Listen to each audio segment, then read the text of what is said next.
baby.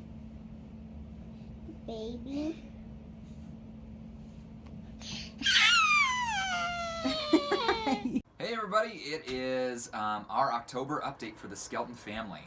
Tell you what, before we get into kind of updates about how things are going, we want to say we are so grateful for you. Thank you for spending the time watching this video. We know you could be doing a couple other things today or this week, but we just really appreciate your prayers, your support of us continually. It means so very much to our family. It's how we can sustain in this season. It really is because of you. You guys are partners with us. Not merely, we've chosen not to use that language of supporters as much as partners. We see you as ministers of the gospel alongside us, and you're so significant to our family personally, but also to the ministry that's going on here. As a bit of an update, we are so excited since we've kind of poured ourselves more fully into pursuing replanting. A couple significant things have happened this month. One, I've had a lot of conversations with opportunities both here in the state and also outside of the state. There's a church I may have mentioned in the previous video that I've been interviewing with in Nashville. I've also met with the director of the Longs Peak Association of our denomination to look about opportunities up north, and I've also been talking with a director out in California, who's part of the Growing Healthy Churches. It's a denomination of sorts. I know it's kind of Growing Healthy Churches. I've never heard of it, but it's another Baptist denomination that knows exactly what it's about, Growing Healthy Churches. And it's a church, it's a network that was started to help bring new life to dying and declining churches, which is right in line with Grace and I's heart. And he's out in California working in the Central Valley. So it just was, again, a reminder to us that there are opportunity after opportunity after opportunity throughout the country for churches to really see new life. There's churches after churches every week that are closing their doors, and we don't want to see these lighthouses, these points of ministry, of these legacies of gospel witness in communities close their doors. There really are lighthouses in their communities, and we don't want to see them go away. Another along those lines, the second big update for us is that towards the end of us replanting, hopefully here in Denver, I'm going to be starting a replant residency with a church in our family of churches, the Calvary Family of Churches, which we'll share a little bit more in upcoming videos about. They're bringing me on as a replant resident. Now, some of you are asking, what does that mean for Calvary Denver, where you're one of the pastors? Well, thankfully, Calvary Denver's been fully behind this. The elders were the ones who first suggested it. My fellow elders, they came to us saying that they really think that this would be best for our family's preparation and support in this next season. And so, at the end of this month, starting the first week of November, they're going to be sending us to land at Calvary Summit View. Calvary Summit View was a church that was about to close its doors about 6 months ago, and if no one had come in to care for these people, it probably would be closed right now. But by God's grace, it's not. And there are more families have been coming into those chairs, new young families that haven't entered these doors in a long time. And also, they are reaching their community very aggressively. They are strategically knocking on doors, walking across the street to the local school. We visited their 4th of July festival this summer, and it was remarkable to see this clear new life that God has brought this church.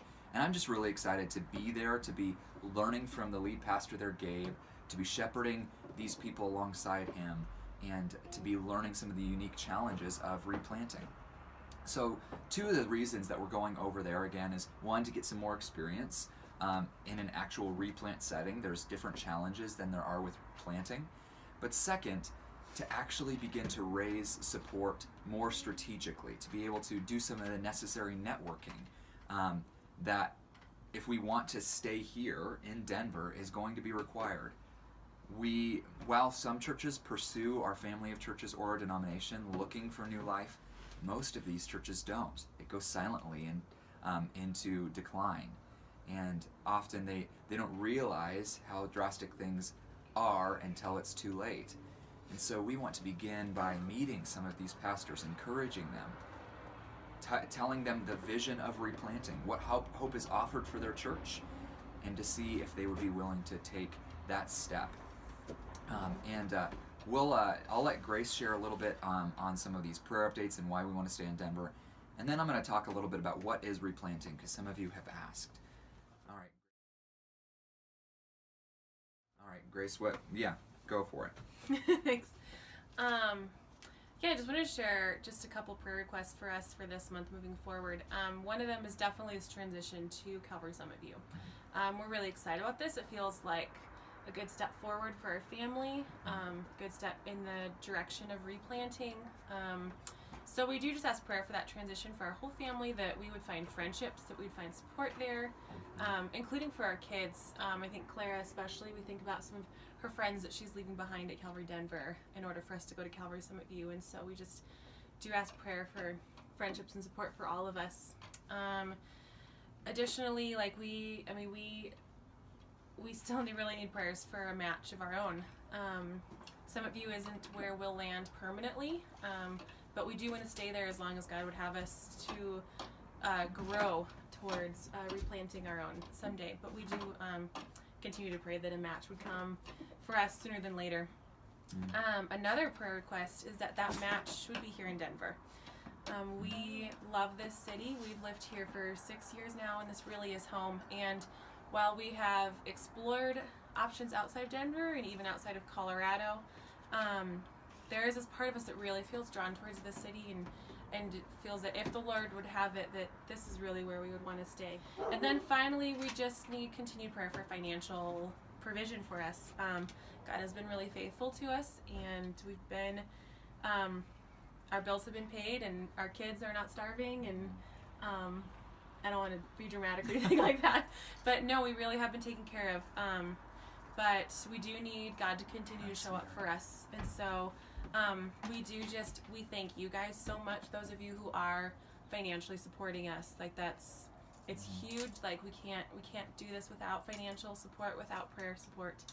But we need more supporters, and we need even practically just continued employment for Evan, as he's still kind of working several part-time jobs to kind of make all the ends meet, and especially as we have a baby coming in about 10 weeks, I think we're feeling that need more and more. So I think that's really where you guys could be praying for us. Thanks, sweets.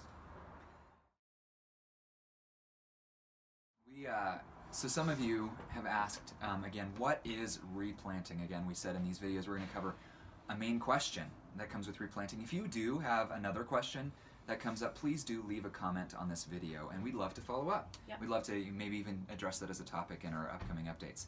But here's what replanting is. Replanting looks at the bottom 10 to 15% of churches that are within, they say about 2 to 5 years within 2 to 5 years will be closing their doors, but experience shows us that these churches that are in this bottom 10 to 15% are probably about 6 months from closing their doors.